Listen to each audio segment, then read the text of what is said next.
India गठबंधन का वर्चस्व बढ़ रहा है। चुनाव दर चुनाव भाजपा बैकफुट पर आती दिख रही है। आपको बता दूं कि 10 जुलाई को 7 राज्यों की 13 विधानसभा सीटों पर उपचुनाव के लिए मतदान हुआ था और आज यानी कि 13 जुलाई को मतदान के नतीजे घोषित किए गए हैं। नमस्कार दोस्तों, 10 जुलाई को पश्चिम बंगाल की 4, हिमाचल प्रदेश की 3, उत्तराखंड की 2 और बिहार, मध्य प्रदेश, पंजाब और तमिलनाडु की एक विधानसभा सीट पर उपचुनाव के चलते मतदान हुआ है।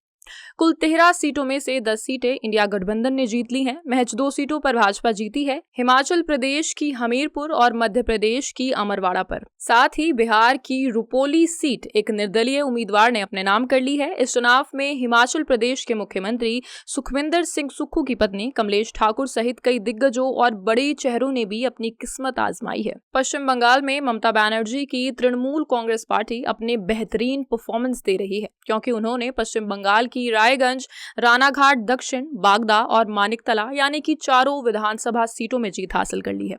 आपको बता दूं कि रायगंज में कृष्णा कल्याणी, बागदा में मधुपर्णा ठाकुर, रानाघाट दक्षिण में मुकुटमणि अधिकारी और मानिकतला में सुप्ती पांडे को जीत मिली है। साथ ही पंजाब में जालंधर पश्चिम सीट पर आम आदमी पार्टी के मोहिंदर भगत जीत गए हैं। हिमाचल प्रदेश की देहरा सीट से कांग्रेस की कमलेश ठाकुर, नालागढ़ से भी कांग्रेस के हरदीप सिंह बाबा और हमीरपुर से भाजपा के आशीष शर्मा को जीत मिली है। मध्य प्रदेश में अमरवाड़ा सीट पर भाजपा के कमलेश प्रताप शाह की जीत हुई है। उत्तराखंड में बद्रीनाथ सीट पर कांग्रेस के लखपत सिंह बुटोला और मंगलौर सीट पर कांग्रेस के काजी मोहम्मद निजामुद्दीन जीते हैं। इसी के साथ बिहार में रुपौली सीट पर लोजपा से बागी होकर चुनाव लड़ने वाले शंकर सिंह जीत गए हैं।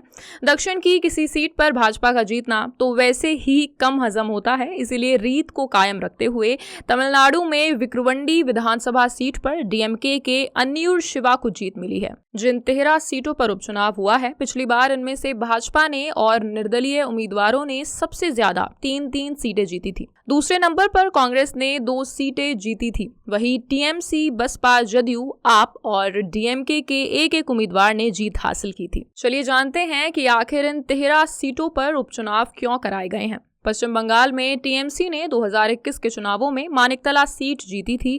दूसरी तरफ मुख्य विपक्षी दल भाजपा ने रायगंज, रानाघाट दक्षिण और बागदा में जीत हासिल की थी, लेकिन बाद में भाजपा के विधायक टीएमसी में चले गए थे। फिर फरवरी 2022 में मौजूदा टीएमसी विधायक साधन पांडे की मृत्यु के कारण मानिकतला उपचुनाव हुआ है। टीएमसी ने साधन पांडे की पत्नी सुप्ती को इस सीट से मैदान में उतारा है। इसके बाद हिमाचल प्रदेश की 3 विधानसभा सीटें देहरा, हमीरपुर और नालागढ़ के लिए उपचुनाव कराया गया, क्योंकि ये 3 सीटें 3 निर्दलीय विधायकों होशियार सिंह, आशीष वर्मा और केएल ठाकुर के 22 मार्च को सदन से इस्तीफा देने के बाद खाली हुई थी।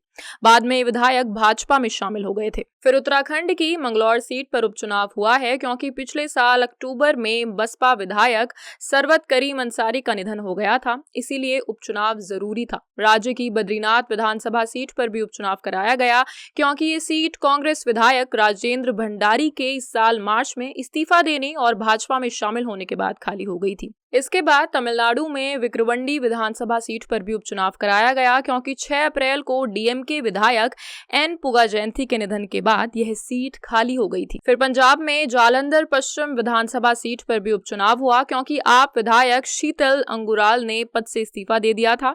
इसके बाद बिहार की रुपोली विधानसभा सीट पर उपचुनाव हुआ, क्योंकि जदयू विधायक बीमा भारती मार्च में इस्तीफा देकर राजद में शामिल हो गई थी। अंत में मध्य प्रदेश के छिंदवाड़ा जिले के अमरवाड़ा विधानसभा सीट पर भी उपचुनाव कराया गया, क्योंकि 2023 में कांग्रेस के टिकट पर कमलेश शाह ने विधायकी छोड़कर भाजपा का दामन थाम लिया था। साथ ही अगर मैंने किसी नेता या किसी विधानसभा सीट के नाम का उच्चारण गलत तरीके से किया हो तो उसके लिए मैं माफी चाहती हूँ। धन्यवाद। जय हिंद।